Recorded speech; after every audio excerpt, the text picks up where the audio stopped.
Hi అండి. ఈరోజు మనం గోంగూర, కరివేపాకు ఎట్లా సంవత్సరం పాటు స్టోర్ చేసుకోవాలో తెలుసుకుందామండి.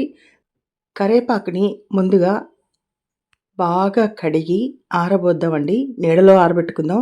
ఒక 2, 3 రోజులు ఆరాలి. ఇది నేను 4, 5 రోజుల నుంచి కలిపి చేస్తున్నాను.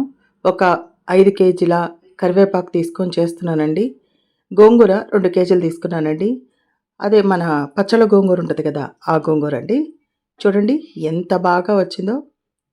ఇదంతా ఎండబెట్టుకున్నాకండి నీడలో కొంచెం నూనేసి కరివేపాకుని వేయించుకోవాలండి. వేగాక కొంచెం ఉప్పు, పసుపు వేసి మరికొంచెం సేపు వేయించుకొని తీసేయాలండి.